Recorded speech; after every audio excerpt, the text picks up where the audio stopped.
explicação é que estes seres consomem fungos do solo. Estes seres, que se mexem como minhocas, são anguílulas, um tipo de nematóide. Eles parecem fios finos e transparentes.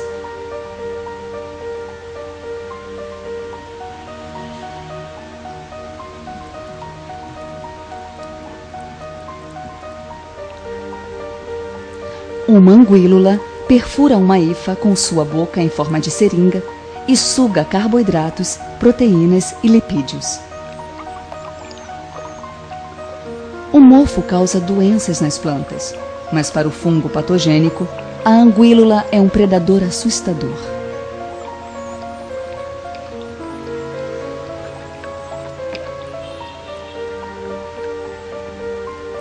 Mas às vezes o jogo muda e o mofo vira predador das anguílulas. A anguílula está presa numa teia feita por um grupo de fungos. O mofo acaba se tornando vítima. Pode-se ver a armadilha feita pelo mofo com o seu próprio corpo. Quando algo fica embolado aqui, não há como fugir desta substância pegajosa.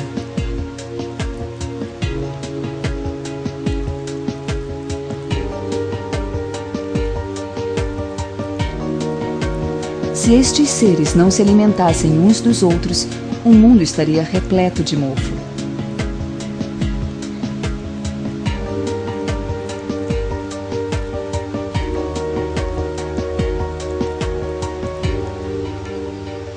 À primeira vista, o solo parece ser um terreno calmo, mas de perto podemos ver que é um mundo onde milhões de seres brigam uns com os outros.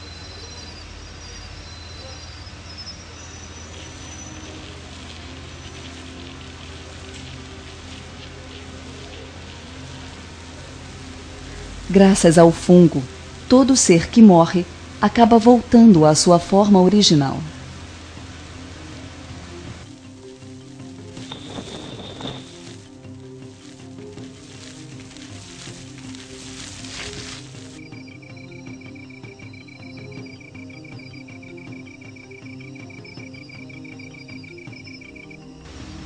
Como uma esponja, os organismos não são destruídos quando os seres humanos passam por cima.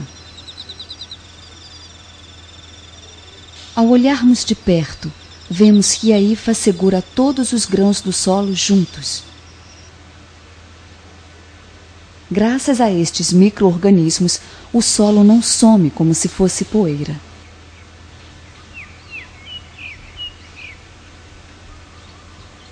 Deve haver um motivo pelo qual toda planta cria raízes no solo.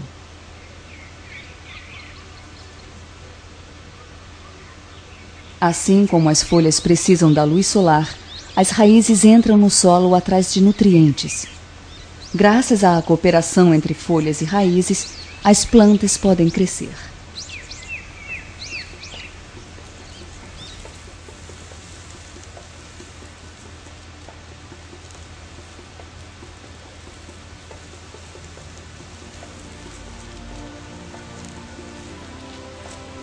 Uma raiz se ramifica e se multiplica sem parar, procurando oxigênio, umidade e nutrientes adequados para sustentar a planta. 1 metro abaixo da terra, ela cava cada vez mais e traça um novo caminho no solo.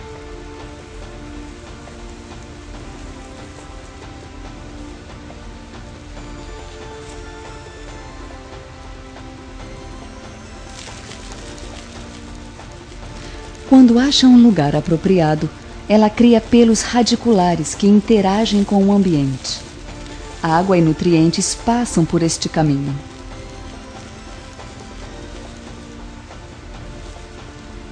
Eles geram um novo ambiente para os micro-organismos existentes no solo.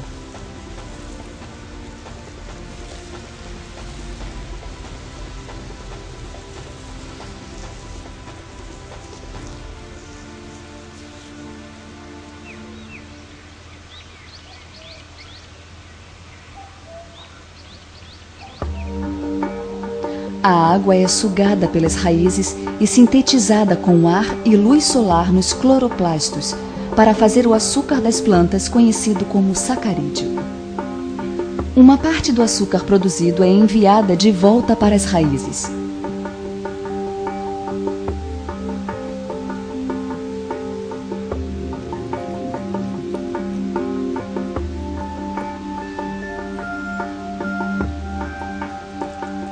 Quase metade do açúcar produzido é enviado para as raízes.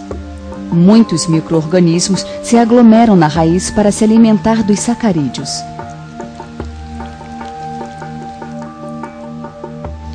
Alguns seres subterrâneos nunca veem a luz do dia. Eles só conhecem o sol através das raízes das plantas. Em troca disso, eles dão para as raízes mais de 20 nutrientes inorgânicos. Os micro-organismos seguem seu rumo. Este é o habitat da raiz.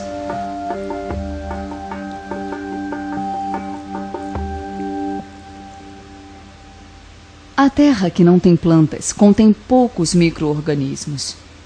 Elas são unidas como agulha e linha. O fungo em forma de pérola é um micro-organismo encontrado nas micorrizas. Ele entra em fendas e rachaduras nas quais as raízes não conseguem entrar e recolhe nutrientes para os sacarídeos das plantas. Em relação à terra estéril, isso aumenta a absorção de nutrientes pela planta 200.000 vezes. As micorrizas aumentam as hifas e vivem nas células das raízes. Por causa disso, a planta ganha mais 30 centímetros de raiz.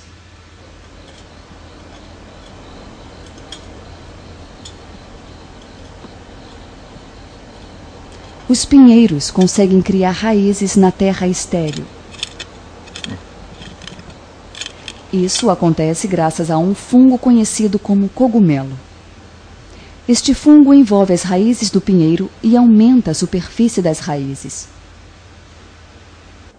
São estes reguladores que fazem com que haja vida no solo.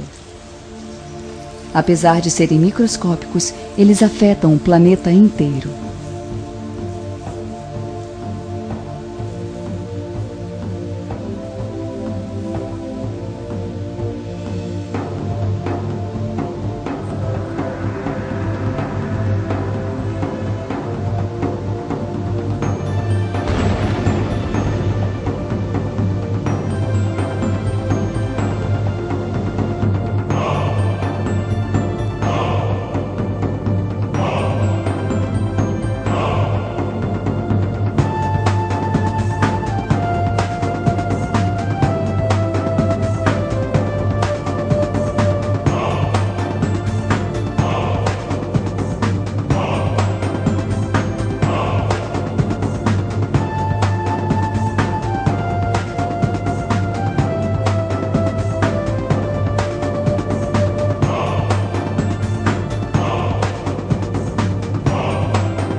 Este simples relacionamento simbiótico gera relações mais complexas, como as vidas que acabam se misturando. Esta é a essência da natureza.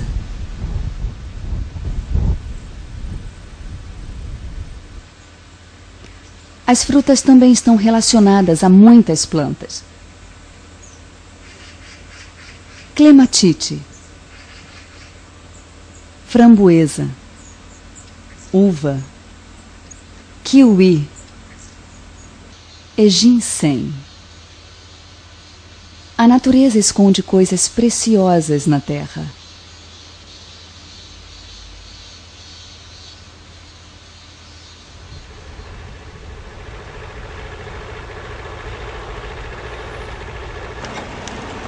Os homens limpam a área para melhorar a colheita. Quando o solo está vazio, é tratado com fertilizantes químicos e pesticidas.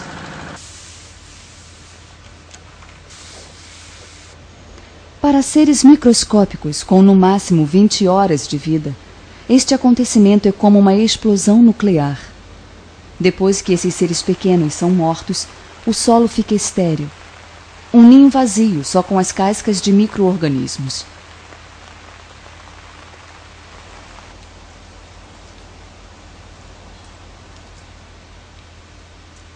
Os fazendeiros voltam à floresta de bambu depois de uma semana. O arroz enterrado realmente virou um tesouro. Ele se tornou novamente um ecossistema habitado por bilhões de micro-organismos.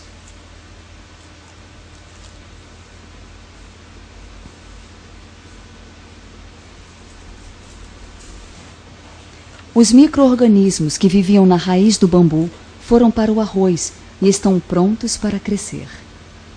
O que antes era alimento para os seres humanos, agora é alimento para seres microscópicos. Estes fazendeiros precisam destes micro-organismos em estado primitivo. Ao serem misturados com açúcar, os micro-organismos encerram suas atividades e adormecem.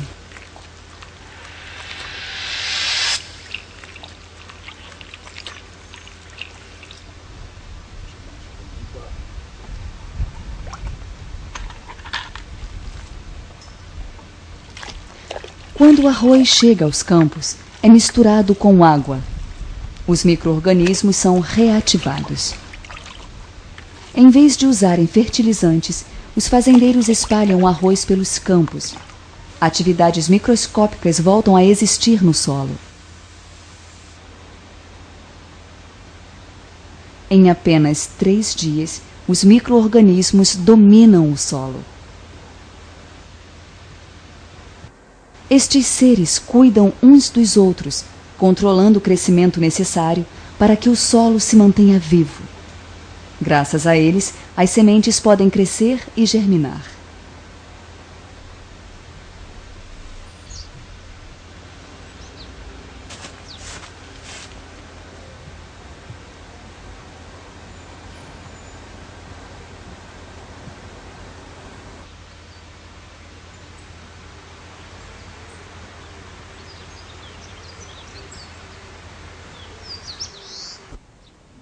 올라가잖아, 그거. 그러니까 까만. Em outro lugar, fazendeiros espalham uma mistura de terra com arroz em vez de usarem fertilizantes.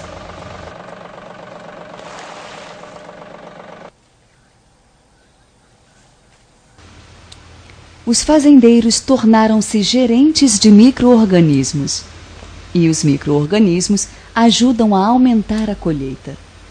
Este pomar está repleto de ervas daninhas, mas, ironicamente, o campo cresceu. Comer, ser comido, interagir e competir. Esta é a ordem natural das coisas aqui. Esta fruta resume todo tipo de vida existente nesta terra.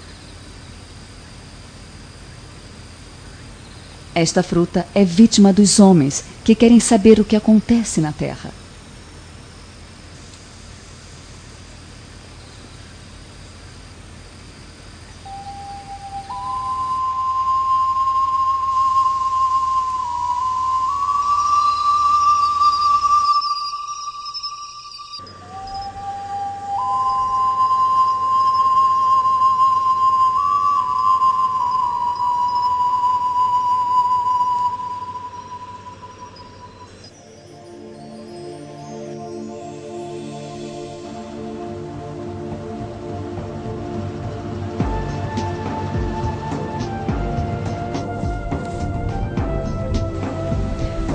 Fazendeiros que conhecem o segredo do solo enterram o arroz novamente.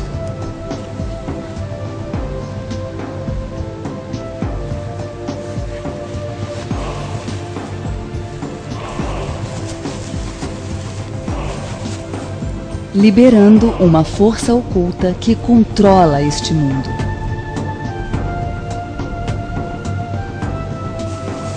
Depois de ser despejado, ele vai crescer e germinar, até controlar a vastidão da terra.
Versão brasileira, Bravo Studios.